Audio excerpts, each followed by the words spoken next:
Yeah, like when I was running my podcast, I was always just kind of like trying to have a conversation instead, because then rather than doing an interview, I'm just having an intriguing conversation with somebody about something. And I'm naturally an inquisitive, curious person, so it seemed that's 100% what I try to do. I try to I'll write a couple of talking points, but then I kind of go and just follow the conversation. You know, some people it's super easy.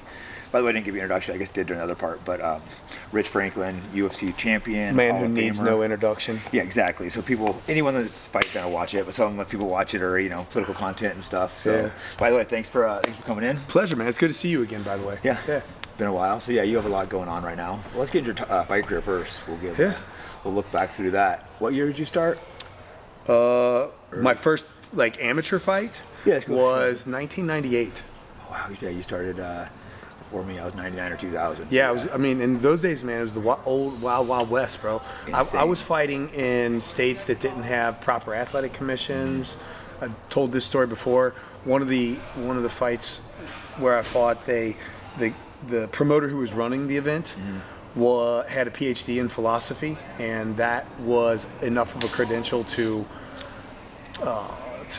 be the doctor for the fight. So he was the actual doctor. A doctor, PhD. Yeah, he had a doctorate, PhD, and then my God, that's insane. I fought a guy. I broke his jaw, and he was unconscious. They had to call in a paramedic, which he didn't have on hand. His PhD in philosophy didn't help for the broken jaw. Yeah, he didn't know how to handle that. But yeah, so situations like that. I fought in fairgrounds, and I've had chickens in my locker room, and just some cool stuff that you wouldn't be able to experience. It is really today. cool. Yeah, I'm glad there's money and fame in it now, but there was something cool about that. Just no money, no fame. We would go out and fight in Indian reservations. There was one of the Gil Melendez. His first fight was a tournament in a barn. We joke around calling it barnyard beatdown out in the middle of the sticks. He's like a Mexican, it was all white area. He's like, "Am I safe out here?" I'm like, "Bro, you're fine. Don't worry." He's tripping, looking around, being like, "What the hell?" He fought in a barn. I think he had three fights in one night. After that, he was just hooked. Yeah, so that's one thing. I never fought in a tournament, because coming up, I was in the tournament days, but I never fought in a tournament before. It's tough. I fought in one, the Rumble in the Rock. Anderson Silva was in there, but then he got disqualified versus Yushin Okami. So I always wanted to fight Silva, but I fought Okami instead. Also a tough opponent. Where was Rumble in the Rock? Rock? It was Hawaii. BJ Penn's that's brother. what I thought. They put a stacked tournament together. It was him, Dave Monet, Yushin Okami, Carlos Condent. I forget the other guy's name, but it was just Sharuto was BJ's coach. Yeah, it was tough. I fought Super Bro out in Hawaii a couple times, and I've trained with Dave Monet. I remember the first time I trained with Dave Monet. That was at Militich's school up in Iowa, and he must have leg locked me. I'd never seen a leg lock in my life, yeah, right. And he probably leg locked me 6 times in one round. And I was, what is this? It's humiliating. Right? Show me. Humbling, humiliating. You're like, well, for me, I ran into those humiliating experiences at the right time in my career, because, I get sick of people saying, well, there's no such things as losses, there's only lessons, and I'm like, bullcrap, man. Yes, my job is to learn the lesson in training, so I don't have to learn it in fighting. Now, granted, I've still learned some lessons in fighting, but I didn't do my job because I should have learned them in training. But all that is to say that there have been plenty of times in my career where I had those embarrassing learning lesson moments. The first time I went to Militich, Pat beat me so bad to the body that I was running from him, begging him to punch me in the face.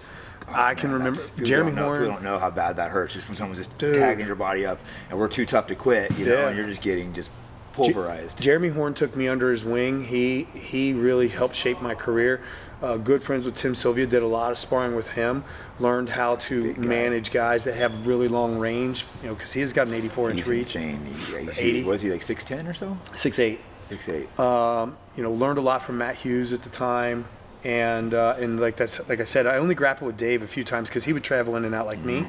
But I can remember the first time I ever grappled with Dave. Like I said, he probably leg locked me a half a dozen times in a round because I'd never seen it before. Yeah, those moments make you step up though, when you get humble like that. Absolutely.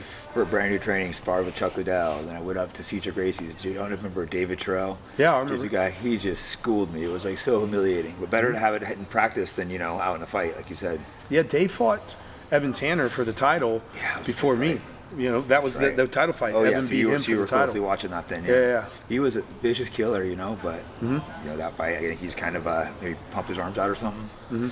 Tanner, that guy's, did you fight Tanner? You did, right? Evan? Yeah. I fought him twice. He was my first fight in the UFC. Oh, wow. And then they were feeding me Did to he the wolves. win the first one? No, I won. I won you won both. Wow. Yeah, the first one was a first round knockout. The second one, I think the doctors stopped it between rounds 4 and 5. I think they stopped it. Yeah, you fought just killers. And that was for the title. The second one was. Yeah, you mean Chuck Liddell, Dan Henderson, Vanderlei Silva. Yeah. You got like the who's who, just killers. You're Anderson Silva. Well, that's, you know, because we came in that era where you basically, once you were swimming with the sharks, you were swimming with the sharks. My first fight in the UFC was Evan Tanner, who was either 6-1 or 7-1 at the time. The only person he had lost to was Tito.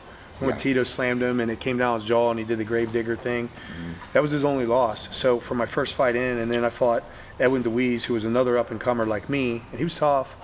But that, you know, I did well in that fight. And then from there, I went on to fight, I think it was Ken, and then Jorge Rivera. Ken out, right? Yeah. And then Jorge Rivera, and then Evan Tanner again for the title. Yeah, and just killers. Yeah. And then from there on out, it was like everybody that I fought was either a top 5 guy or a former champ in some other organization like Pride or whatever. I think that's partially, or a big part of the reason why UFC is so popular, though, because no one avoids each other. You fight the top guys. In boxing, you have these guys who are dodging people. They have these big records, but they're not fighting the best guys. They don't care as much about your record in MMA. If you're out there just fighting all the best guys, that's what matters. I mean, you obviously want a great record, but like all the top guys, for the most part, have a few losses. But you know, when you look at a guy in boxing, if you have a 27-3 record in MMA, that's a dream record.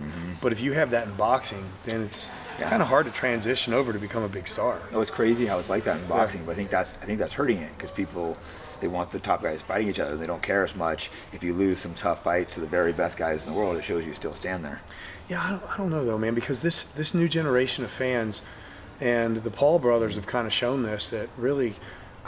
And I've always known this. I mean, we're fighters and we're here to fight, but we're also here to entertain as well, right? I mean, I'll jokingly say to some of the guys at the gym when they're training, I'll say, well, you submitted them too fast. Like, spend some time entertaining people. Yeah, right. You know, give a little action, punch an elbow. Yeah, exactly. You know, jokingly say that, but there is some truth to that. And when you look at, for example, what Jake Paul's been able to do, it's, I mean, he's probably the highest pay-per-view athlete. Crazy, right? In the last currently, probably because he probably is currently, because guys like Mayweather aren't fighting. Yeah, and he's not fighting top level guys, but he's still putting on good fights that people are wanting to see, and it's because it's entertaining, and he finds the proper angle to get people interested, and so yeah, I mean, the fight game really isn't always about just the top guys fighting the top guys. It's learning how to sell the fights. Yeah, exactly. No, I think it's a combination of both. I think people like the UFC because the top guys fight the top guys, but you are right, selling an angle and a story is crucial too, and that's what Jake Paul's done. Sure. And even a lot of the guys he's fighting, he's boxing MMA guys who are smaller than him, a lot of them past their prime, and he's, but he's still selling the story. Yep. And he's building himself, and it's like, he is a good boxer. I'm not going to sit and hate on the guy. He can box, you can't deny that. No, for sure. For a person who doesn't fight professionally, and he's just a young guy that's got a lot of time on his hands that he can dedicate to something, he's dedicated a lot of time to this, and he's turned himself into a fairly decent boxer. He takes it very seriously, and a decent boxer. I think a lot of people, but they want me to hate on him because they don't like him. But I'm not going to sit there and hate on a guy who can look at him and see he's clearly a pretty good boxer. Yeah, I'm with you on that. Yeah, I still get disappointed when I'm not like, oh, he sucks. It's like, do you want me to lie to him? The guy doesn't suck. I'm not saying he's the best boxer in the world, but he clearly can fight. Yeah, for sure. Real quick, let's circle back to, you're talking about training at Pat Militich's. That was like one of the most epic, tough gyms when I was coming up. I would look at those guys, wrestler, and be like, man, this is just full of killers. What was the experience like there? School of Hard Knocks. So I lived in Cincinnati the whole time, and I would travel up to the Militich camp, which was in Iowa, about a 6-hour drive for me. So I'd do that probably 3 to 4 times a year. And my manager, Monty Cox, lived up in Iowa, and that's how I got connected with those guys. And so I would go up there to either learn new skills and bring them back, or basically take a temperature check and see how much I was progressing.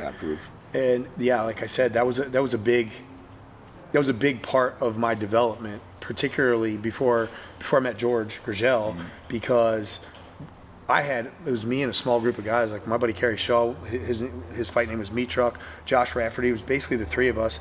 We're training in a gym and we're pretty much self-regulating.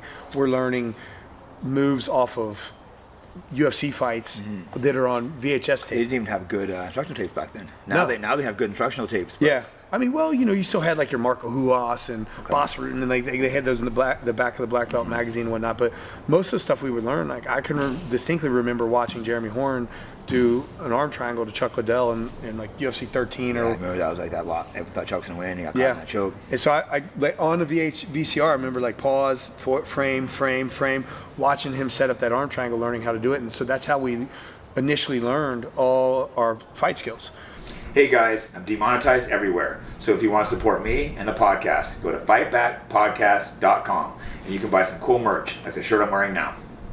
And so then I would go up to Militich, and we had a bit more of a refined system because there were all the top level guys were there at that time, right? And they were killers. And so then you're suddenly like, oh, this is what it's really like. So each time I went up there, it was just a little step ahead. And like I said, Jeremy took me under his wing. He really spent a lot of time with me. Jeremy Horn. Yeah, nice. he made a big difference in my career at the time. And then I met George Gurgel in Cincinnati, and I started training with him. And that was because to take a step back, to regress a second, in 1995 there was a Gracie chapter of BJJ in the Cincinnati area, but the instructor was a blue belt, and that was a big deal to have a blue belt in 95. Yeah. No, so to go from that, and I think at the time when I met George, he was still a brown belt, but that was like a big deal in those times. Big deal in 98, 99 when he and I first were introduced to each other through Josh Rafferty, who was on season 1 of The Ultimate Fighter with Chuck and Randy. Was it Chuck and Randy? Chuck and Randy, I think, was the first season, I believe. Yeah, so Josh was on that season, and so they introduced us, and that really brought my jiu-jitsu to a new level. But then I met a boxing coach and a kickboxing coach in Cincinnati, Neil and Rob, kind of simultaneously, and my skills really started expanding from that point. Yeah, no, it shows the fact that you really can.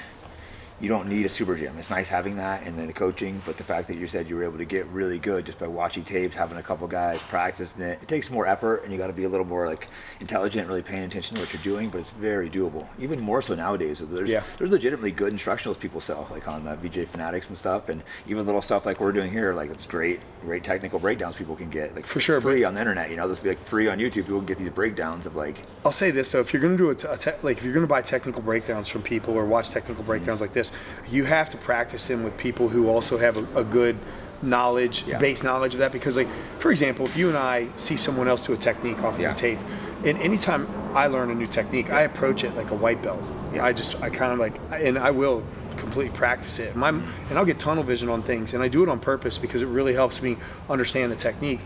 But it also helps having a partner that's like, nah, man, you need to grab here, you need to stop this, or you need to break this down, or your foot should be here rather than here. If you're doing something wrong, I can be like, well, what if I do this? That's exactly. Like I can feel right away with the position. You were drilling techniques earlier.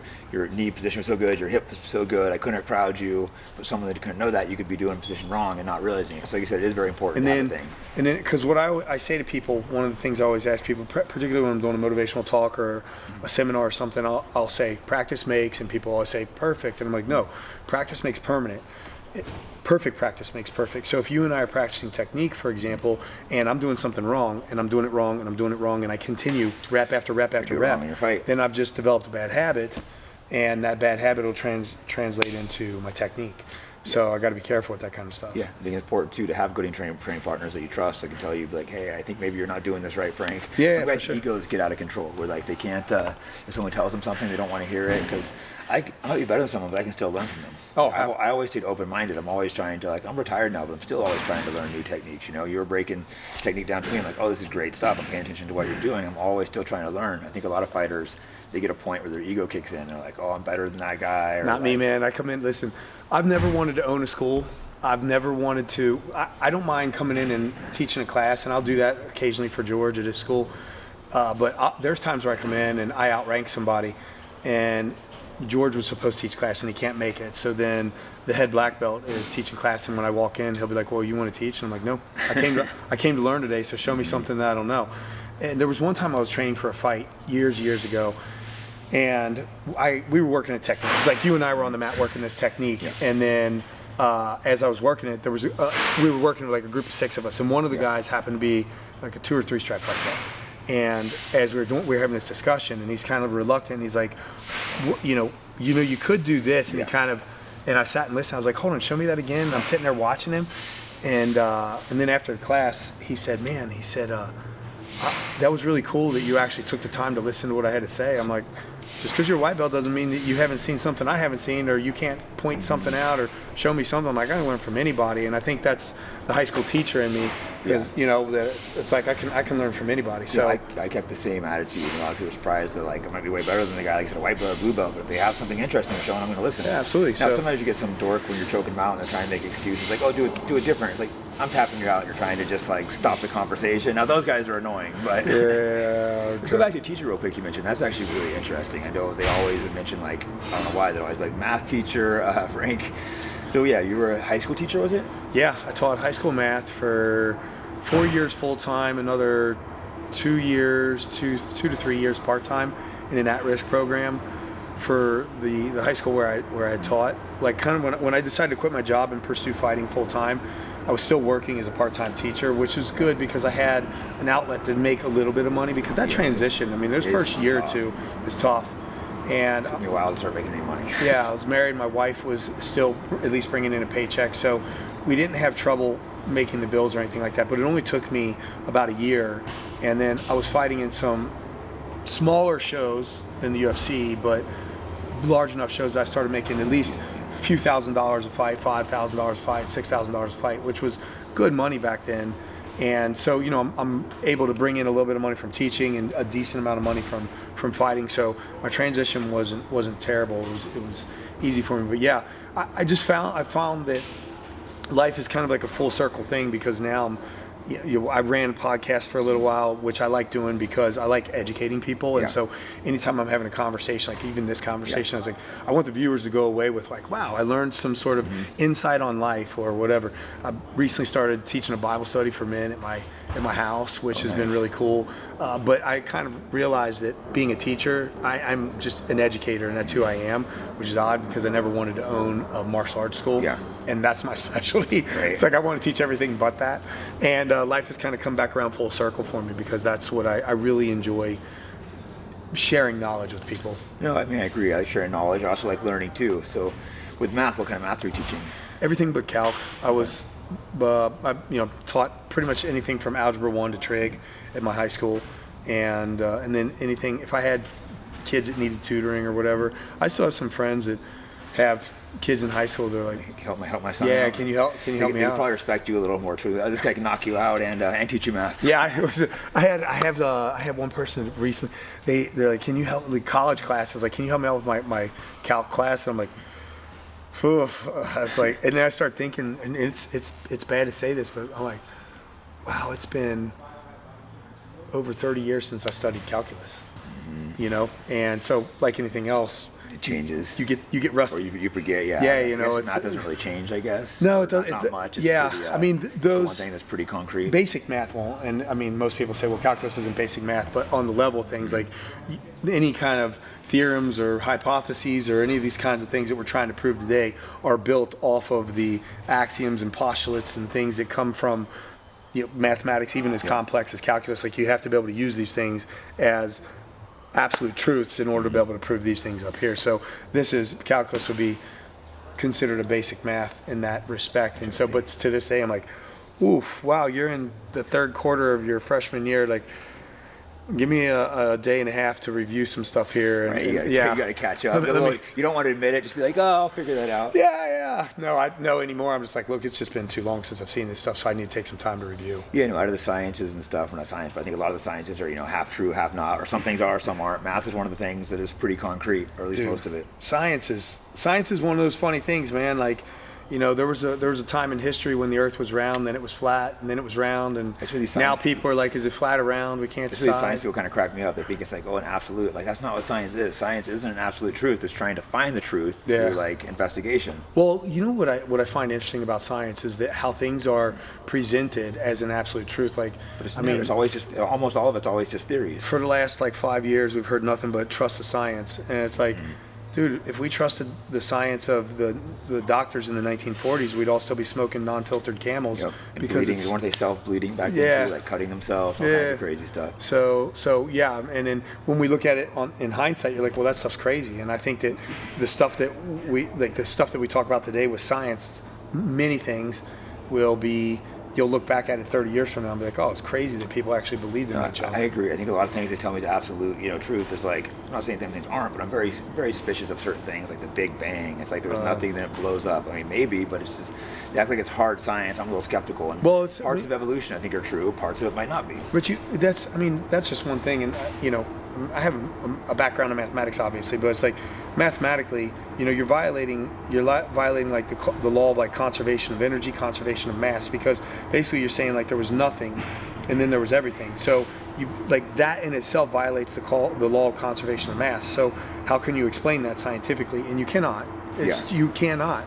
So science says, well, and whether it's the Big Bang or not, it doesn't matter. Like, I'll give it to you. Okay, it was the Big Bang. It could still be God of the Big Bang. But I mean, doesn't go against God. God used the Big Bang then, but I'm just saying, like, it's like, well, scientifically explain it to me, and you can't, and so it's like, and you can't because it violates your very laws. I found a lot of science like that. When I really noticed it was during, I don't know your opinion on the COVID thing, but the whole COVID jab thing.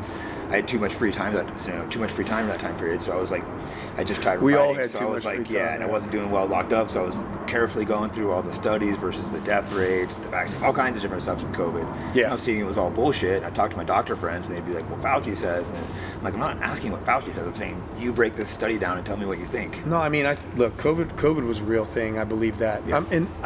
Call me a conspiracy theorist if you want. I would just call me a skeptic. And it's not unreasonable to be skeptical about things. You should be skeptical. When I drop my car off at the mechanic and I say, hey, I need an oil change, and then I come back and the mechanic lists a half a dozen things that's going to cost me $1,200 to get fixed when I was just taking it in for an $80 oil change, I'm like, no. Who am I to question the expert, right? So, you take this kind of situation, like, well, who am I to question the experts in this situation with COVID? But it's like, you should. Just as you should when you take it to the mechanic, because if you follow the money, then there's a good reason. And so I think the one mistake that many people made during COVID, particularly now in this social media era, is that it's really easy to not get yourself in depth in the research, like to truly read the research or to read like the data on things. Like, I mean, now it takes a lot of time. Yeah, now, I mean, there's tons of data out there about, for example, like, we'll just choose one, like myocarditis and the rates, or the data on how flu was basically non-existent, right? Yeah, like, that's a little strange. I mean, you can look at this stuff and it exists. So you have to go like, and then you got to ask yourself, well, let's follow the money, just like the mechanic. Let's follow the money. And so there's enough out there where you're like, Yeah, Big Pharma is one of the biggest money out there. Yeah. It's like people are a little too trusting of their government. You look historically, the government screwed the American people over and over. And now they're like, oh, they would never do that again. To me, I don't know. I was never really that political until really got racked during COVID. How's the saying go? Fool me once, shame on me, or shame on you. Fool me twice. Shame on me. Yeah, fool me twice, shame on me. So, but no, I mean, that's the whole thing. It's like anytime you're doing something in life and there is a vested interest in it, then you should be skeptical. Like the moment that there's a vested interest in anything, I'm like, and I'm not even gonna call it conspiracy theory. I just like, it gives me that reaction, like, I don't know if I can trust that. Yeah, exactly. Like, it doesn't mean they're always wrong, but it means there's a possibility of it. I mean, yeah, exactly. There could be a situation where there is this really deadly virus and the vaccines, the situation, but or the solution. But in COVID, I don't really think that was a solution. Yeah, well, the fact they were removing anyone that had different opinions, that makes you wonder too. And like, oh, you can't talk about this issue. That's when you should talk about that issue. Yeah, it's like, but like I said, the mistake that people made was there are many people during COVID that would just catch a 30-second or 90-second clip on Instagram and be like, aha. And it's like, well, that's not really going to educate you. And I think that that's one of the problems with social media is that I can see and I'm guilty of it too. We're all guilty of it. But you know, somebody sends me a message on Instagram. It's like, and it's a post, and I watch this post, and it'll be about a certain thing, and then you know, a week later I watched another post that's on that topic about something else, and then suddenly I'm like, oh well, I'm now an expert on the COVID vaccine being whatever. You know, it's like, why? Because I consumed 4.5 minutes of Instagram content. You know, I think part of the problem is to be an expert in anything takes lots of research. Yeah. So it's so much easier to watch a couple clips, I'm an expert on it. We have to learn sometimes to step back and be like, okay, I'm not an expert on this issue. Well, actually, if you read one book on a subject, you know more on that subject than like something like 99.7% of the population. Yeah, like that's all it takes. So then you kind of, if you spend like 2 or 3 hours reading a book on something, then you've kind of put yourself in the expert level category of that particular thing. Yeah, exactly. I like that. No, it's true. People literally get one clip and act like an expert. So apply that to us, right? Like if somebody took one jiu-jitsu class, they're basically an expert compared to 99% of the population. Oh yeah, we're the people that truly are experts at fighting. The amount of time and effort put into it. I think some common people don't realize like the difference. Think like, oh, like fight guys like us. It's just like the difference is just so massive. Yeah. Like I stopped getting in street fights when I started fighting, but the couple of times I did, it's like you get someone and they just like collapse. You're like, oh, people don't know how to take punches. I think we learned to like roll with punches and stuff like that. You're on the street, you're just gonna collapse. Yeah, the perfect example of it is it was a pride fight, and I can't remember the name of the Japanese fighter, Heath Herring. The guy that kissed him, remember that? Oh yeah. And Heath just like he hit him. He gave him a hook, just dropped him. Yeah, but it wasn't a soft hook. Yeah, but he hit him pretty hard, but still, it shouldn't have been hard enough to knock him out. And this is a professional fighter, but because he wasn't ready, you know, his jaw wasn't tight, and you know, there's a tons of things like rolling with something, tightening your jaw. Like a lot of knockouts come down to the strength. I think we're doing that even realizing it. Like the stuff we're doing, we're just like rolling with it and like tightening your jaw. The old saying, the punch that knocks you out is the one you don't see. I think that's kind of true because it hits you and you're not like tightened up for it and rolling with it, that type of stuff. Yep. Like when you're looking away or like ducking your head. And that's a perfect example. So you don't really have to get hit that hard to get knocked out. And if you're not an expert fighter, then you oftentimes won't see the punches coming, because on the flip side of that, I've never really been in a fight since I've fought professionally, but I've been in a couple altercations where somebody tried to hit me one time, and I can remember just like watching the fight, like the punch, it was slow like motion. tick, tick, tick, tick, tick, tick, tick, like the way they drew back and through. I felt like Neo in the Matrix, like I took a nap like midway between the punch, and then I was, you know, kind of parried it, and you almost feel guilty about hitting them back because they won't be able to see what's coming back at them because you don't have the tell signs. Since you're trained, if you're a good puncher, you won't have the same tell signs as somebody who's not trained would. So they're completely blind to the impact. No, it's true. The reads and stuff that we're just always naturally taking are so. It's so natural to us, like, you know, in any sketchy situation, you know, I live in New York, so I have to go through being sketchy. It's like I'm always reading any, you know, keeping distances, paying attention if they reach for anything. I think regular people aren't like paying into all this stuff. Yeah. You see guys in each other's face, like when punching different. I'm never letting someone come hostile and punching different distance. I'll tell you, best thing you could watch that was when Chael was on The Ultimate Fighter with Vanderlei, and he was like, stay back. He wouldn't let him get close. I mean, and I watch these altercations on Instagram. I watch them on purpose just to see. I mean, I've seen everything from there was a guy in a store who had an axe, and he walks in the store, and the guy just like is just standing there. And he's like, paying attention. Yeah, I'm like, and he just was standing next to this guy, and then he ends up hitting this guy with the axe. I'm like, how would you let? It's like that's a 3-inch extension of an arm. Either I'm disarming you, or I'm staying far enough away that you can't hit me with the axe, and just, or I'll see people allow people to invade their personal space where if I can get in your face and then close enough to headbutt you. I don't understand how people would ever do that. Even if coming up wrestling, I'm keeping my distance. If you're a trained fighter, like I can't react in time in order to evade or block or maneuver out of the way of a headbutt. No. So you just got to be smart about things. So I like watching that kind of stuff on Instagram. I watch these fights, and you can just, it's almost like if I was a John Madden with a telestrator. Some of the audience may not get that, but if if I had the telestrator, I could be like, well, right here, this guy, let him get a little too close and start drawing where the play was. To do breakdowns. Yeah, exactly. Fights. It actually wouldn't be a bad idea, like detailed, like technical breakdowns. Yeah, how you could have avoided this whole thing happening to you. But yeah, it's also so baffling how people can live in like these dangerous cities and just be so clueless, walking around, not paying attention to their surroundings, not knowing how to fight a little bit. A good front kick's good to get people away, just that deep kick. Distancing. But I watched this. I think it was Tom DeBlass that posted this the other day, and it was, I think, a young girl who was doing a self-defense class, and the guy had like a kick pad, and he was teaching her how to push kick and to keep somebody off of her. And I'm sorry. I mean, if I find some girl that's sub 150 and I decide that I want to walk straight at her, and she's not a trained fighter, like the push kick's not going to keep me away. You really do. You can't take 1 or 2 self-defense classes and think that you're going to stop something. Now, again, maybe a trained fighter isn't going to be the person that's trying to abduct her either. But either way, as we always say in the fight world, train for the best, and plan for the worst, and hope for the best. Yeah, I think they need a gun. Yeah. Overall, realistically. Yeah, you're in Nevada out here. What are the You can laws? carry Open carry, but not conceal your permit. I think it's pretty easy. I'm gonna get one. Yeah. You can do open carry. They're super chill. Like I can have like a loaded gun in my car, that type of stuff. As many of you guys know, I run a free speech podcast. That comes as a price. It's being demonetized everywhere. So one way to support the podcast is to buy your books from AntelopeHillPublishing.com. Today's selection is The Trans Industrial Complex. This book covers the money-making machine of the trans industries and shows it's not to help people, but to make money and get rich. So again, if you want to support the podcast, go to AntelopeHillPublishing.com and be sure to use promo code FIGHTBACK. That'll save you money and support me. Thank you. Methylene blue has been used for over 100 years for medical purposes and recently surged back into popularity. It has been shown to help repair brain tissue and improve memory, cognitive function, energy, and mood. Research suggests that methylene blue could have neuroprotective effects, possibly aiding in conditions like Alzheimer's, Parkinson's, and depression.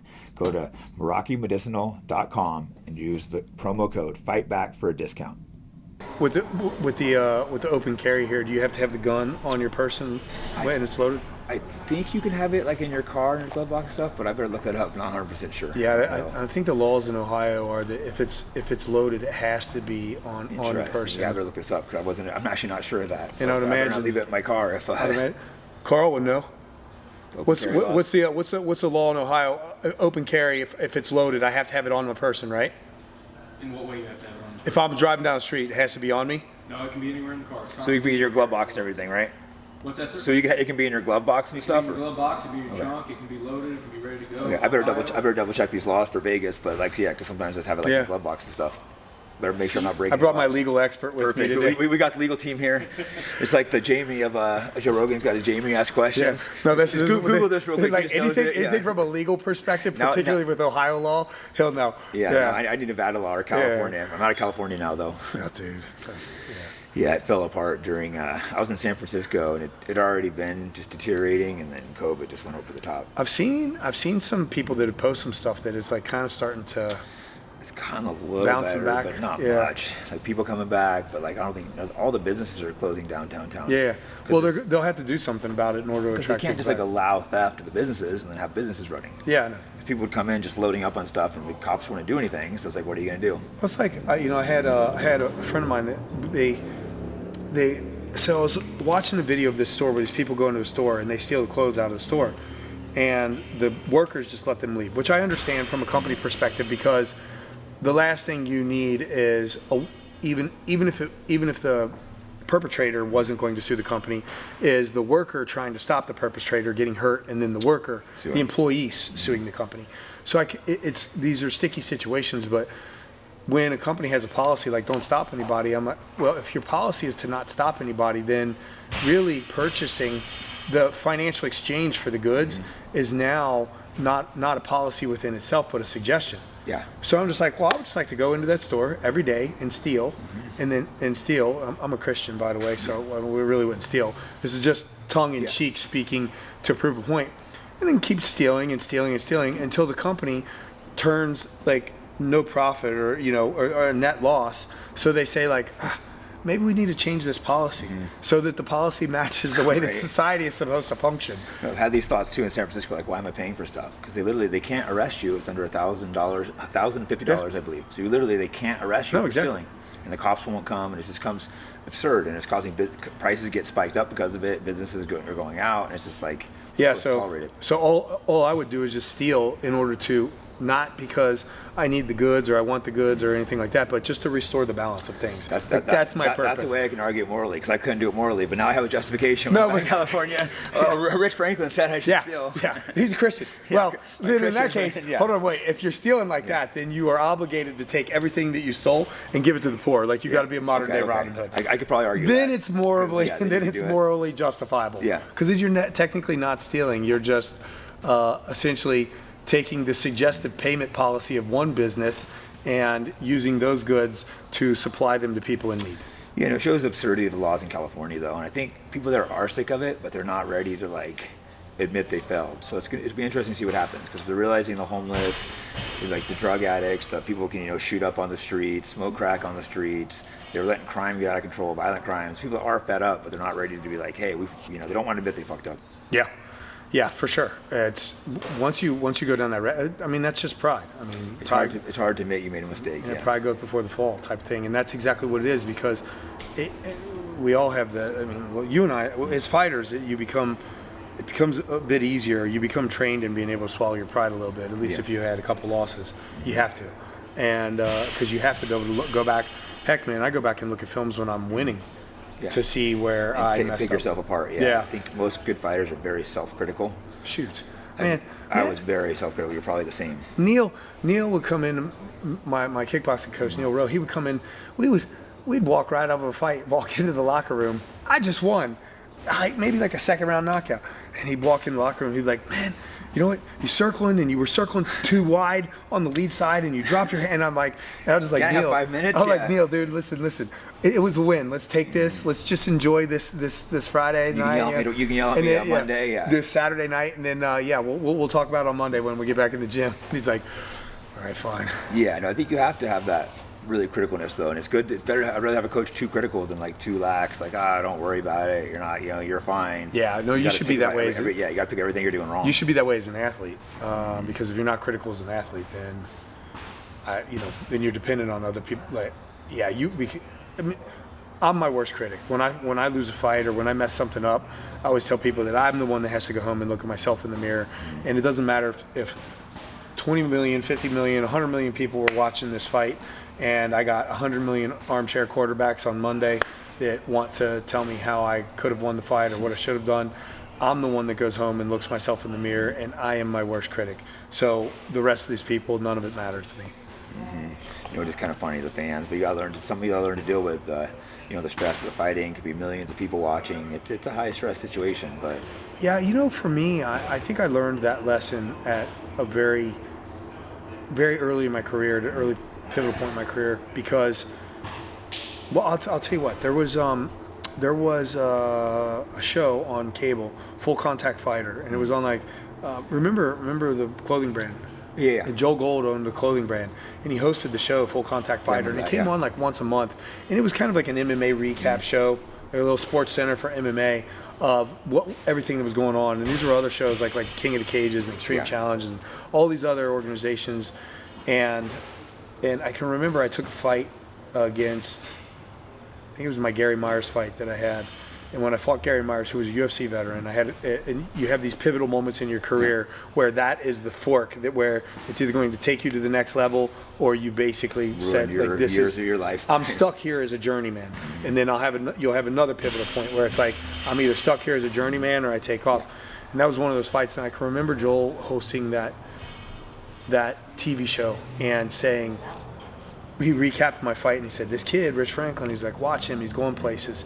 And I can remember suddenly being like, wow, like people were watching me. And this was before I got onto the big stage. And I actually thought about quitting my career because I wasn't sure that I wanted that kind of pressure.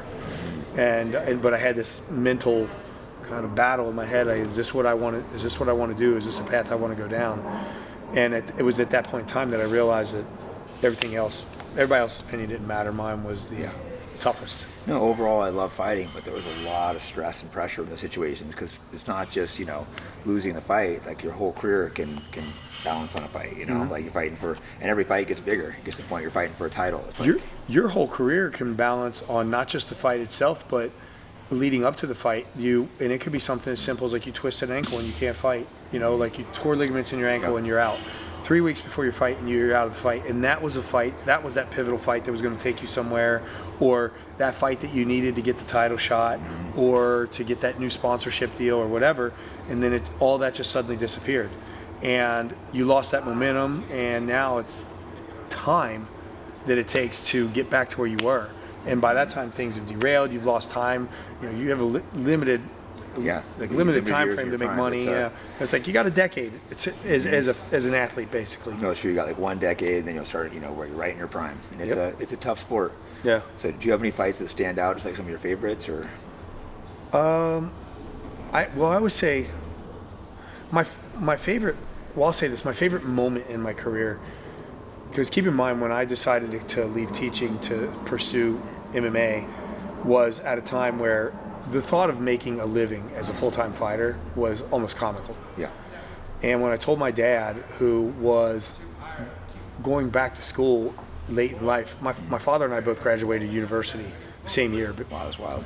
And so when I told him that I wanted to quit teaching to pursue a career in fighting, he saw me as just throwing away my entire education, my profession, and to him it was the dumbest thing ever. And then when I fast forward to my father being at one of my title defenses in Las Vegas, and someone pointing out to me, like, because I was named after my dad, saying like, how cool was that for your father, because he came to Las Vegas and he saw his name in lights. And I was like, wow, I never thought about that before. But my dad, it was when I grabbed dinner with him one night during fight week. Well, I didn't eat. I ate ice chips, and he had dinner because I was cutting weight. But he just looked at me and said, man, I'm really proud of you for the decisions you made, and even with the naysayers that told you that you couldn't do something, including myself included. I wanted you to go back to teaching. I'm really proud of you. It was like, for what you did. And that's the highlight moment of my career. My favorite fight is my Travis Lutter fight. It is my worst winning performance. Like, I performed horribly. And we prepped really well for that fight. We laid out a game plan. I was training with Matt Hume up in Seattle. Yeah, they call him the Wizard for good reason. And we put a good game plan together, drilled drills. It's like he had a crystal ball and saw everything that was going to happen. And Lutter came out and did everything that we drilled against. And it's like he cut off, like he used his footwork and cut off the cage, and I didn't circle out the way I was supposed to, and then he shot in and take me down, and I didn't fend, and then he was in my guard and I didn't stand, and then he passed my guard and I didn't defend, and it was just like we drilled not to do everything we drilled. It was spot on, and he did exactly those things, and it was like fail. And then I got to the point, like, basically in camp they said, the coach said, like, if he mounts you, the fight's over, you're done. And then he mounted me in the fight. And I had this moment where I mentally broke in the fight. I was like, oh, I've lost. And then it was just like, whoa, wait a minute, hold on a second. And so then I decided to feed him the arm, and then did the hitchhiker escape to get out. And I got out. And so that's one of those fights that shows you, it's easy to look at a fight and say, oh, well, I had this highlight reel knockout or whatever. But when you see a fight like that where you really were, you almost gave up. You had to see like, this is what I'm really made of. This is what I'm really made of. That's my favorite fight. So it's not my best performing fight. And then when I got back to my feet, it was the highest knockout bonus that Dana had ever given away. Wow. So I was like, oh, I'm getting this knockout bonus. So I was swinging for the fences. I looked horrible because it wasn't like, that nice setup and just catching that punch, the one that you don't see coming. No, man, I was swinging from the hips and just like. We're saying you try not to do. Exactly. It's like, I'm getting this knockout tonight, man. And I don't know if I ended up getting it or not. I won that one with a head kick. But, it was a head kick. Yeah. But no, it was that fight taught me a lot about myself. No, yeah, those ones where you teach about yourself, those are important. Just want to step back real quick to earlier, talking about your dad didn't want to do it. I think at the time, none of our parents, none of our friends, there wasn't really a viable career at the time. So it's not like they were probably correct in telling us not to do it. But I think, your love and just your passion was probably too strong to deny. Just as an example, when I fought Ken, so most people forget this, I fought Ken Shamrock. That was actually the main event of the season finale of The Ultimate Fighter at the Thomas and Mack Center at UNLV. Oh, nice. The one that Chuck did, the first one? Well, so this is what people forget, because this fight was so epic People remember my fight with was Ken, big, yeah.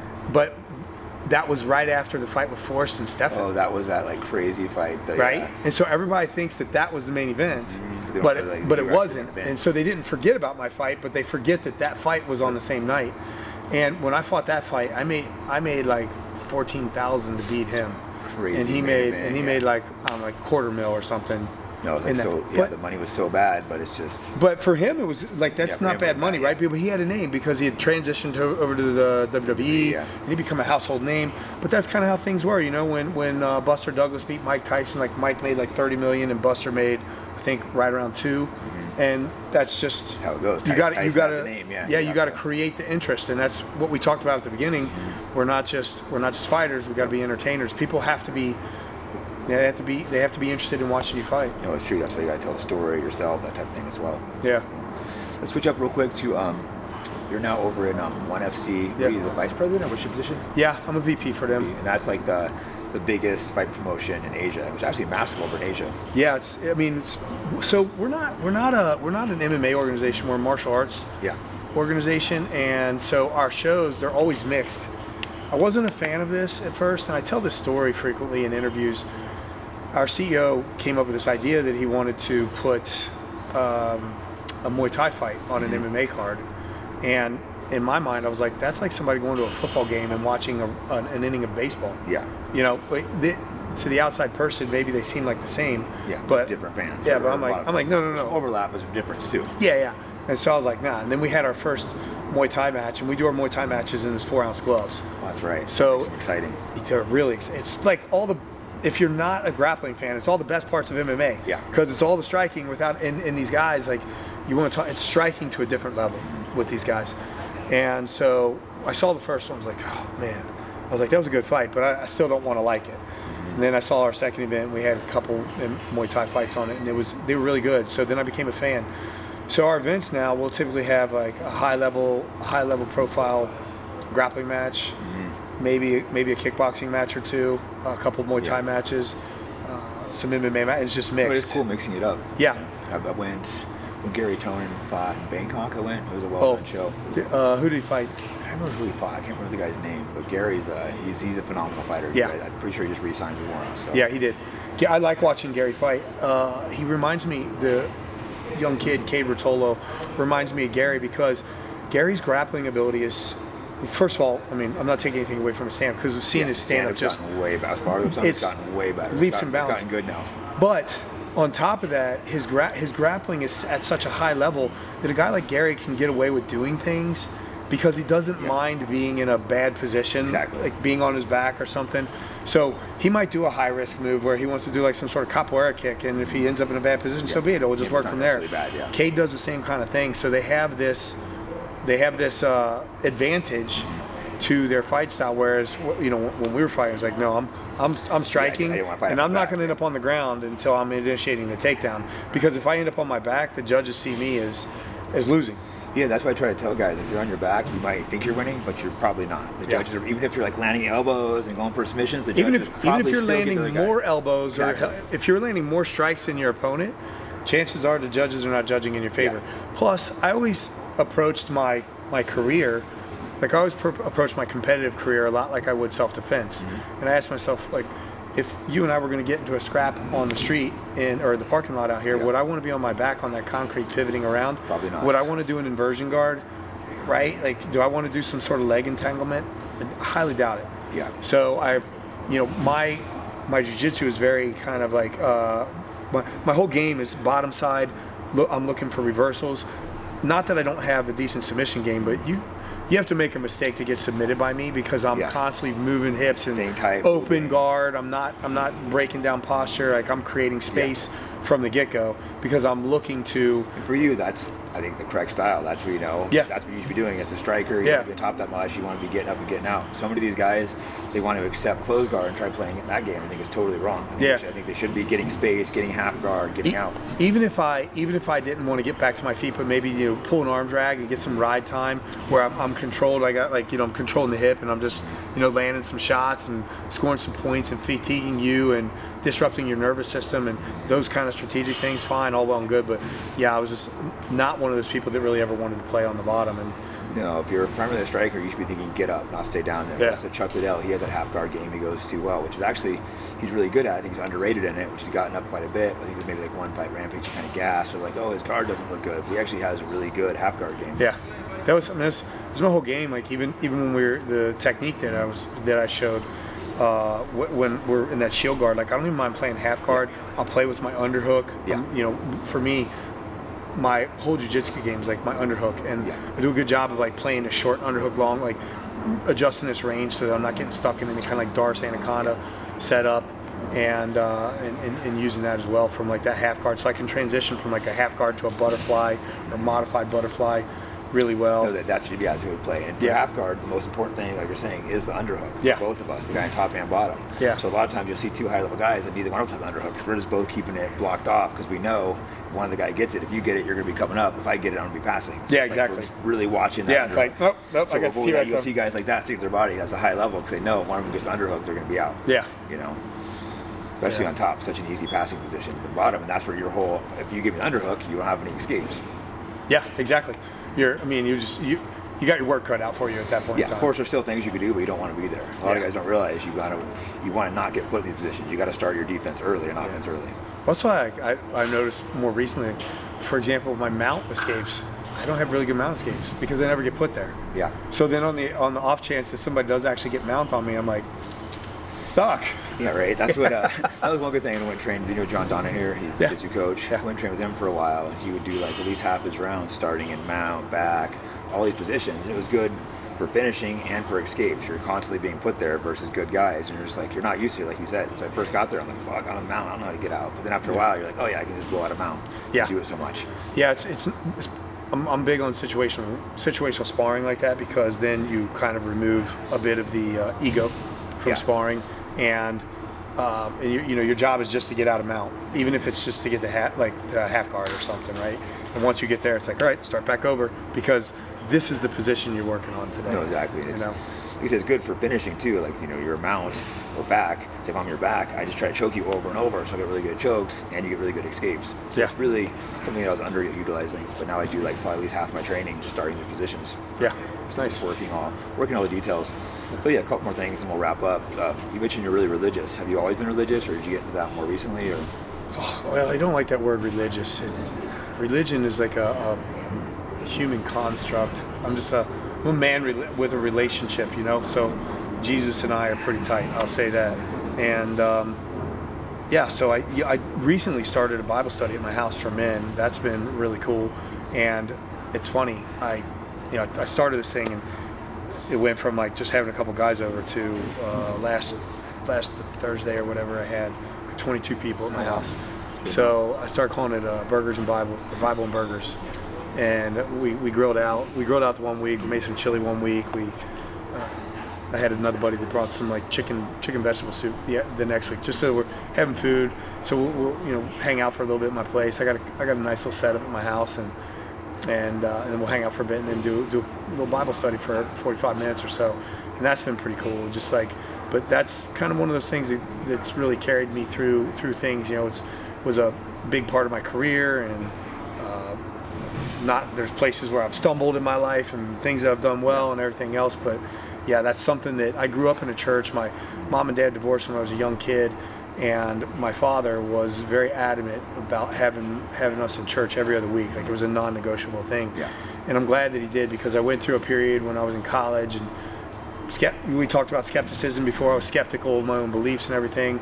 And I got to this point where I was meeting people that were Buddhists and New Agers and Hindus, and started questioning my beliefs and why I believe the things that I believe, and went down that path. And so, yeah, it's a really, really important part of my life. Really important. It's important to have something to believe in. Yeah. But you don't feel like the church is needed? You said your own relationship, or do you feel like the church is needed? I think community aspect's probly good of it. Yeah, I mean, it's like the Bible says, don't forsake the gathering together of yourselves, because one of the Bible verses I put on my email that I send out is Proverbs 27:17, which says, like, iron sharpeneth iron, so is man sharpeneth the countenance of his friend. And so that's kind of like one of those things that, people say you're the sum of the 5 people you hang out with the most. It's like, well, if you're going to hang out with scoundrels all day long, then you're going to become like those people. But if you're hanging out with some people that have like good moral foundations, then yeah. And I think, going back to the question you're asking about religion, but the problem with religion is we can get caught up on discussion topics about like whether Jesus had a beard or not, or what color was his skin, and none of that stuff really matters at the end of the day. Like Jesus told us to put God first in our lives and love our neighbor as ourselves. And if you can really live by those two rules, you've pretty much encompassed everything. So it's like, are you a prideful person, or do you actually spend your time helping people out? When you're walking down the street, when you're in a rush and it's inconvenient for you, but you see that person who dropped their groceries, are you actually going to stop and be like, hey, let me help you out, type of thing? Is that you as a person? Because that's kind of how we're called to be. And if we could all be that way, like truly be that way, then all these arguments about religion and politics and everything else would disappear, because political arguments really come down to people. It's like people want what they want. Yeah. And so and some arguments are necessary. It's like, we have arguments about immigration, and just to take things basic, it's like everybody locks their doors at night before they go to sleep because you want to keep yourself safe. And so it's like, we need to have a safe nation. So there are disagreements on how we get that done.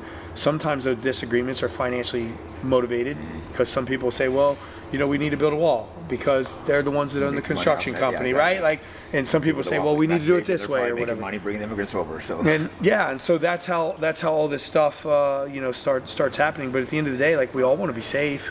We all want to be able to go to a mall and not have to worry about it getting bombed, or we want to be able to attend a church service on a Sunday and not have to worry about getting shot. And we all want to be able to drive down the street and know that there are laws that keep people from drinking and driving, and people have insurance in case something happens. Like, these are just basic things. Like, people want to live under the premise of being safe in this world, and so we get caught up on the semantics of things, so to speak, and religion is one of those things.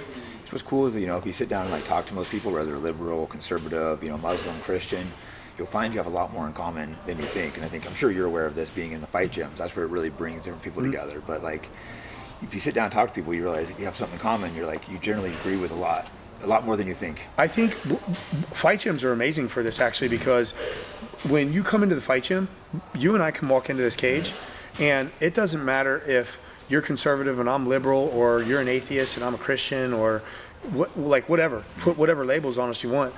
All it is that we're training, and you're trying to punch me in the face, and I'm trying to punch you in the face, and that's the end of it. It becomes the most simplistic thing possible, and we all become equalized in here. And you are right. I've working for One Championship, some of the travels I've done with the military, some of the personal travels that I've done, and one of the jobs that I had for One Championship, I ran a project called a Warrior Series. Rich Franklin's won Warrior Series, and it was a travel show where I recruited talent. So I've been to almost 70 countries at this point in time. Wow. And I've found that, for example, some of the poorest people in the world are the most generous people in the world. I've been to family restaurants that people own, that when my team, like we're a film crew, would come through and they would refuse to take our money. And I'm like, no, you don't understand. Like, this is just a line item budget for me. This is a month's worth of salary for your family. And the hospitality and on the other side of the planet. When I flew into Pakistan, for example, there was, not because of who I am, but there were 100 people that showed up at the airport to greet me, and they were putting like a flower lei. I don't know what it's called in Pakistan, but putting these like leis on me, and they were like splashing me with water, which was like a way to bless me.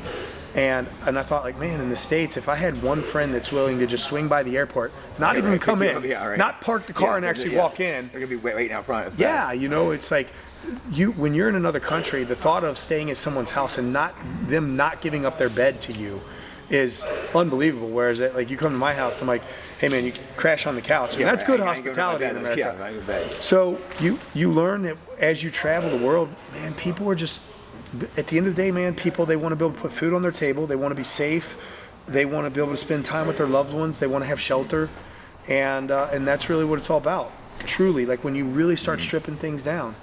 And when we realize that, we are really not that much different. Yeah, I've traveled the world a lot too, and I've been treated great everywhere I've been. I think just because I treat people with respect as well. I've had no major. I mean, obviously there's going to be assholes. A few assholes everywhere you go. But overall, people have been great. There's different customs, different things to adjust to. But you realize, humans overall are pretty good everywhere. I'll give you an example of a different custom. My brother and I, we were standing in a store like a Walmart or something like that, and we were in not a regular aisle where the aisles are real wide, but like how they have the clothing racks and you're standing in between. It was kind of like a skinnier aisle. And we were having this conversation. I don't remember what we were talking about, but there was this Chinese guy who was trying to get around us.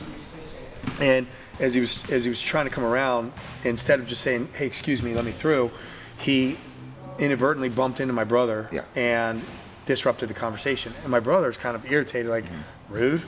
And I said, man, honestly, what he's trying to do culturally for him is the most respectful thing, because he didn't want to interrupt your conversation. So in our culture, for me to say, "Hey, pardon me, let me get by," like, that's the polite way to handle that. But where he was from, he was like, "I'm going to try to get through here without interrupting his conversation."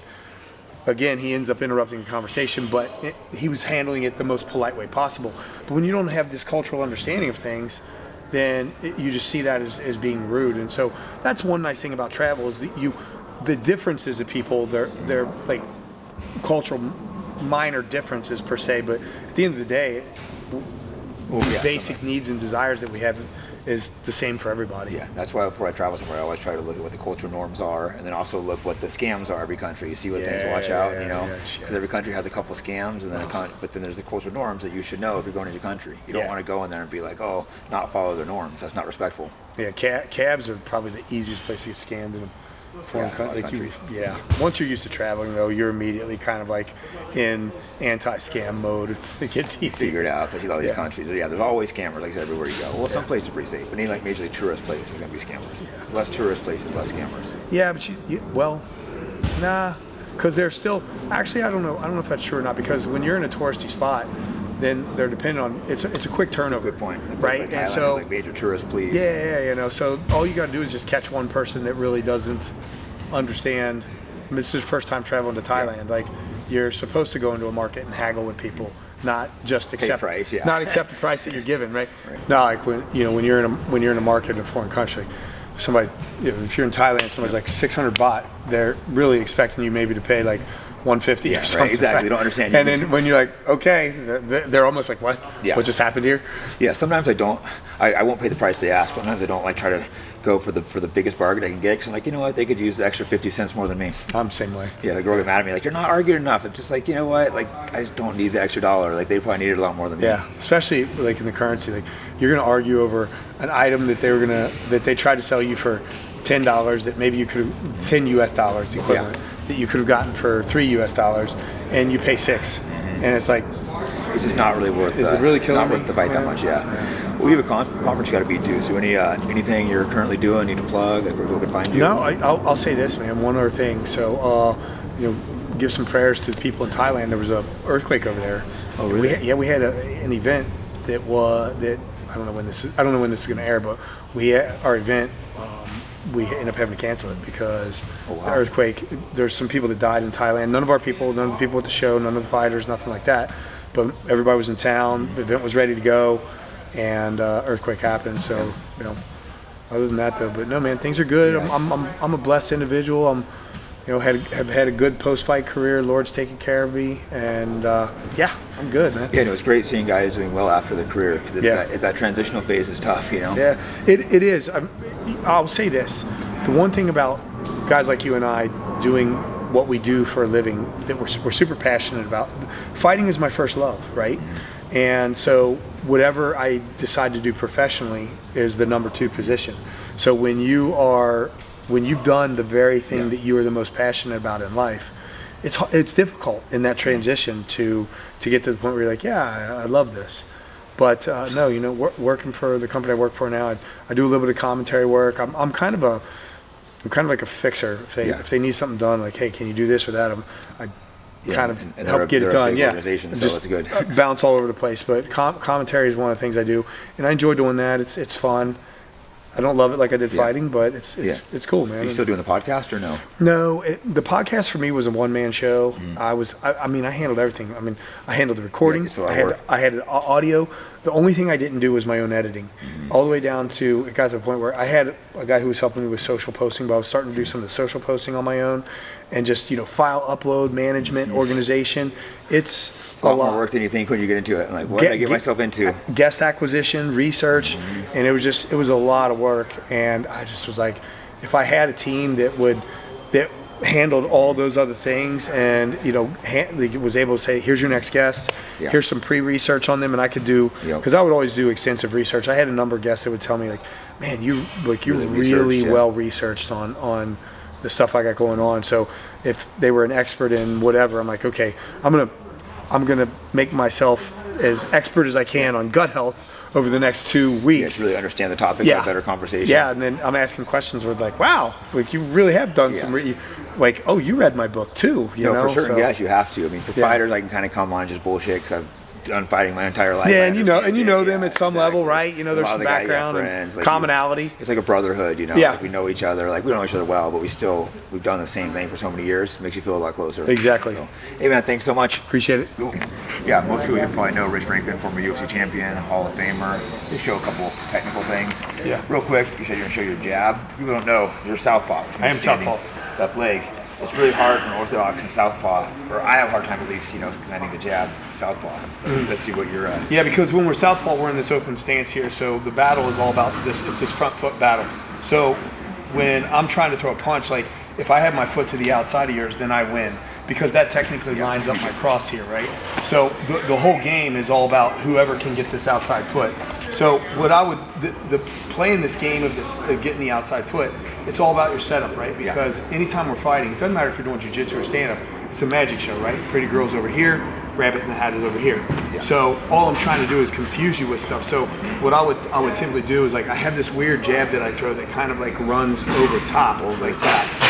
So what I'll do is I'll purposely throw a jab, and I'll throw jabs like this direction. Yeah, to misdirect me, like magic, like you're saying. Yeah, so I'm misdirecting you, so I'm purposely, like, I'll try to throw, like, maybe try to hit that hand right there, hit that hand. And what that does is, as I throw to this side of your face, you're gonna lean that direction, because you're gonna lean to the outside of the punch. And you're also, since you're fighting for the footwork, you're gonna wanna beat me to the footwork. So I'm purposely giving it up that way.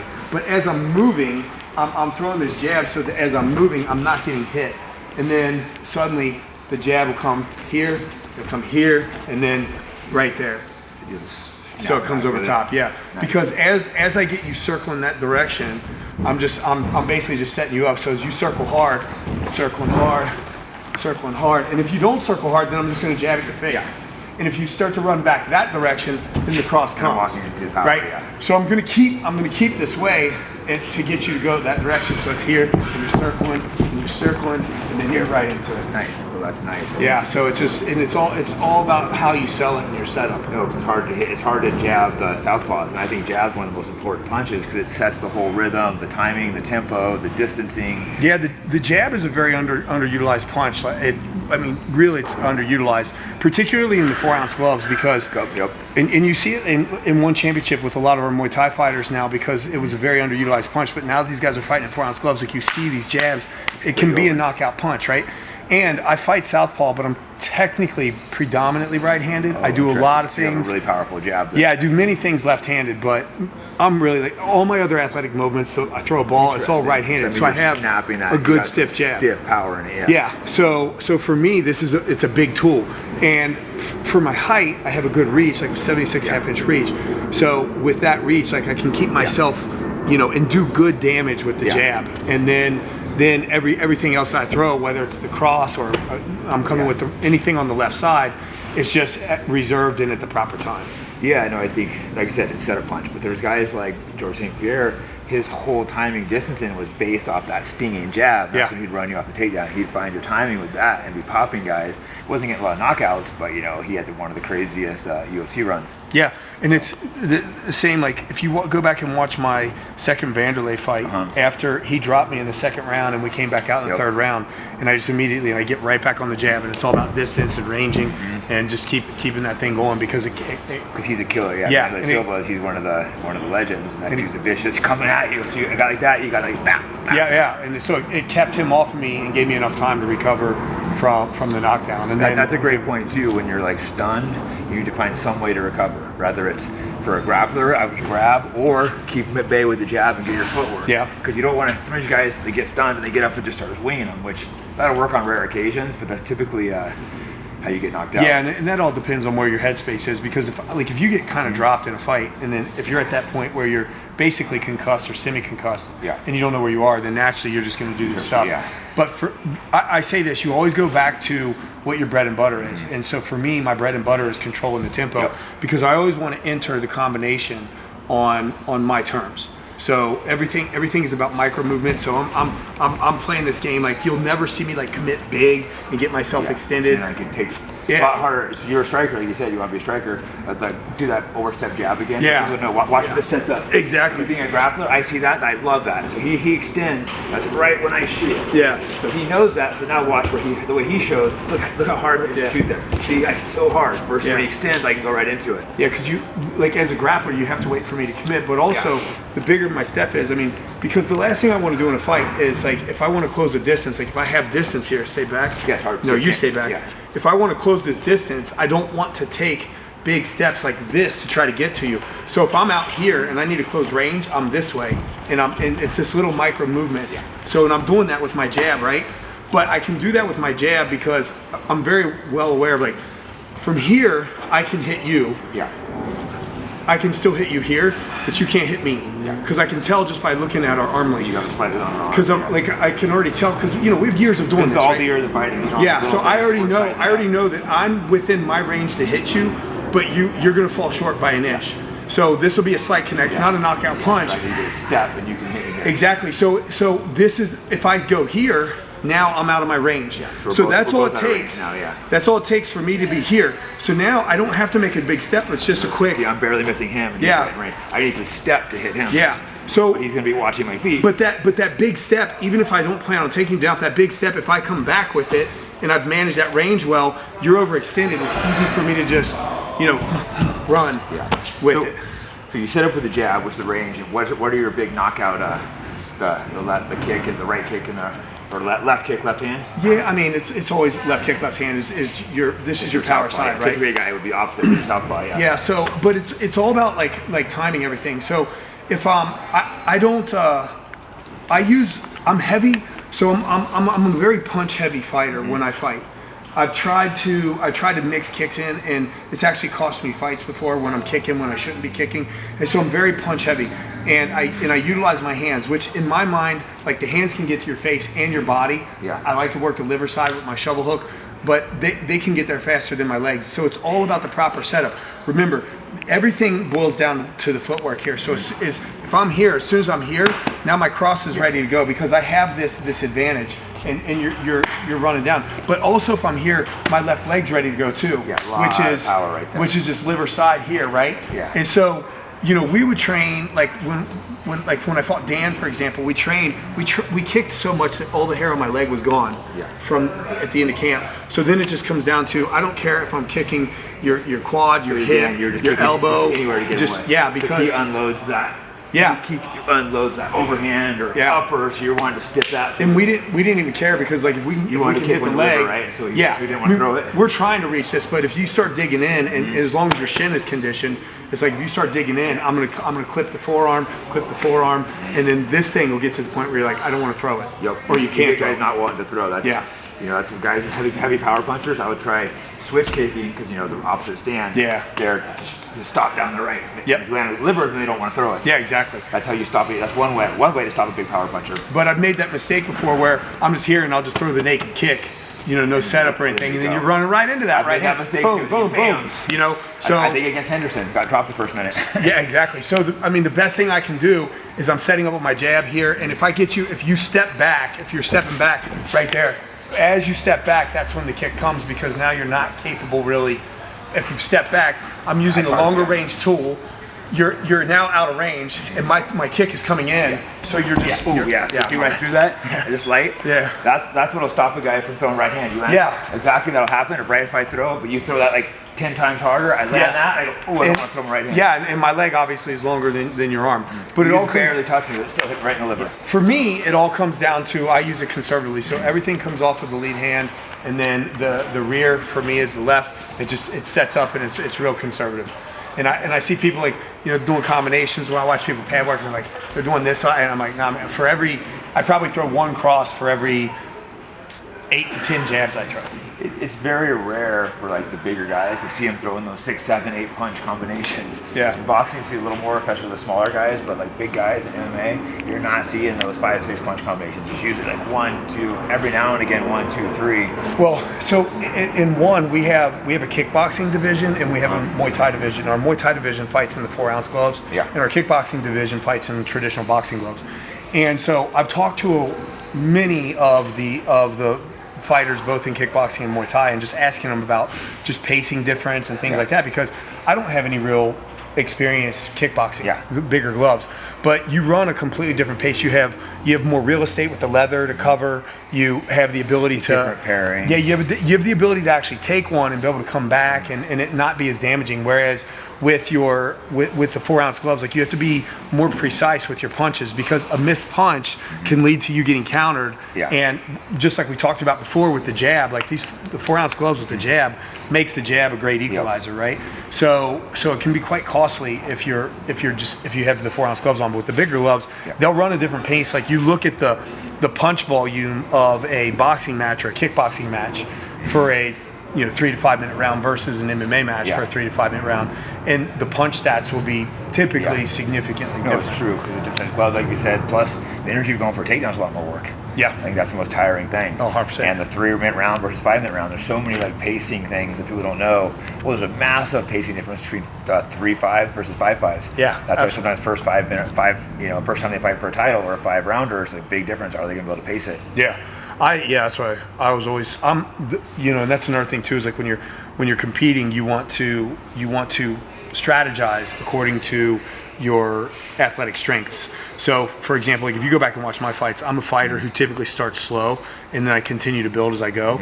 So I was one of the people, I was probably the main reason why the UFC went from 3-round fights for main events that were non-title to 5-round fights for non-title. Because I'm like, we're main event. Yeah. So even though it's not for a belt, like we should still be. As long as they're paying the guys more, because 5 rounds for It didn't matter to me, because I'm like, I do better with 5 rounds. I got more time to work, so I only continue speeding up as I go. So no, that's great. Yeah, it's like you're a conditioning guy. Yeah. We'll get into it in a few. What your conditioning routine? Yeah, for Just sure. 1 or 2 more things here, then we'll do the sit down review. Would you say you're more of an offensive or defensive striker? You're kind of a mix. Offensive. So you like coming forward, pressing guys. Yeah. I'll like for my striking. If I'm not a back foot fighter as much, like you won't see me going backwards. Like if we're doing, like if we're mixing a combination, we're in here, and you start to come forward, I will just disengage and then re-engage on my terms. Typically speaking, I'm not much of a counter fighter. Yeah. But I will hit some baits and traps. Where I'll suck you in, and as you're coming in, then I'm throwing as you're coming in, so I'm catching you on the entry. But to get in here and get into this mix and try to time that, like that's not really my game. I like to play that way. Like sometimes we'll do the tire drill where we both step in the tire. So you're just you're not going to fight that way. It's good to have the skills and then not use them. Yeah, exactly. So I'm more of a forward. So what I'll typically do is if we're not on my terms, I'll disengage. And then I'll just re-engage on my terms here. Yeah, right. And you like making me back. You like making me go backwards. Typically, yeah. Yeah, I mean, obviously it's not always that simple, but that's your preference. Yeah. So you'll typically see me disengage and be like, okay, no, I need to come around. Let's say a good wrestler takes you down. What's your go-to get up? Go to get up. Here, let's to take you down from guard. They're gonna get you down. It's very important to have a way to get up. Too many of these grapplers want to just stay here and try to stay in guard. That's not a good strategy. Plus we come from the old school mentality of like, even though this is a neutral position, if you're... I'm winning in MMA, Yeah, you're winning in MMA. And just they call us equal, but it's just not in the scheme of things. So what I would, like, my go-to stand-up here is, like, obviously, like, anytime I have my guard closed, then I should be engaging in some sort of submission. Right? Yep, I should be attacking, breaking down posture, whatever. Because if I'm not doing that, then I should be here, and then I'm immediately going to shield guard. Yep. Now, once I'm here and you're doing exactly what you need to be doing, you're where his foot is. That's very important on my hip. If it's not here, I'm just going to re-crowd him or step over. Yeah. Now I can't come in. Yeah. So I have 2 points of contact here, and for me, all this I got options. Like I'm either wrist control or I'm spinal control. So it's one of these two. Now look, I can't hit very good. Yeah, your hands are no. covering. If I keep myself straight, I'm good. So I'm far enough away. So if depending on how you're hanging out, wrist control here. Like if I have wrists, I can come this way, and then I'm just out. I'm not even looking for the breakdown. I'm just back to my feet. Yeah. But it all depends. Like this is a reaction. Yeah, guys are gonna give different reactions exactly. That's this is a reaction drill right now. But what typically ends up happening? You're keeping this really heavy too, so I can't turn very easy. So with my legs here, 45-degree angles are optimal. If I'm here, you're gonna pressure down. These small things are massive. If I'm wide, then you're just gonna open, but I'll go to the other side, right? So I'll stay here, and then what I typically do is I swim back and sit up here. Now I got 2 points of contact, right? Now you've kind of stepped back, and my leg is extended, and I don't love this. So I would probably just guys, you give different reactions. Yeah. If I push in, you're looking and I'm here. I'll use my push in to come up. Yeah. Nice. And if you pull away, like if the distancing isn't right, I'll just go back down. Like I started. Keep in mind, we're here, and I started, and I'm here, right? Yeah. Now you're in better position. So now I'm good here, but like if you're not like. Probably what I'll end up doing if you stand here is I'm looking at here and coming like some sort of, any kind of sweep control just to disrupt your balance. If you're gonna step back out, the moment also up kick me in the face. Yeah, but the moment I start playing with your leg like that, like if you get here and I wrap and you retract, then I'm kicking back out right back to where I was. Just to point out something too. The more aggressively I punch, watch how easy he gets up. Because if I sit here and I'm just kind of chilling, I can keep my head over his and stay. The second I start punching, see how he can come up? Yeah. So it's like I can't really punch there. And that's, a lot of guys don't realize you're ready to spring. So the only way for me to stay on top, I have to be here, riding my head overhead, and very carefully punching. If I start going wild, he's just gonna come up, or he's gonna go there. Yeah, I'm not a leg guy. Yeah. I'm not even gonna go to the leg. I'm just disrupting your balance just enough. It's like I play this balance game here, and I'm here, and I'm just like, every time. Yeah, I think for jiu-jitsu, we're always remember after the sweep, but for MMA, you need those scrambles to come to your feet. Yeah. Because MMA, you drill in your head, you don't want to be on your back. Yeah, because another thing that's really important here with this position, that especially with this new generation of guys, is like I'm really careful here, like not letting my legs get extended or anything like that. Because guys just come here. Well, it's not just that, but you can set up for a leg lock. Oh yeah, drop here. Yeah, exactly. So like it's like the same thing I do with my underhook with my upper body. Like if you're this far away from me, I'm already like, I don't like this. So I'm coming to something different here, and that kind of thing, whatever. Yeah, the leg lock game's so popular in jiu-jitsu now. It's not as popular in MMA because of the punches, but it's still, anytime his feet are inside mine, he can shoot your leg lock. So if the guy on top, I need to control here. But if he's here, he has tacks. So cool, I think that's plenty for the technique. Let's see what you want to add. I think we covered a good amount of little stuff. Yeah, we're good. Fighting's changed. The spirit hasn't. It's still about discipline, pressure, showing up when it matters, not for likes, not for hype, just for the ones who live this life. Day in, day out, Fight Back gear's made for you. Fightbackpodcast.com.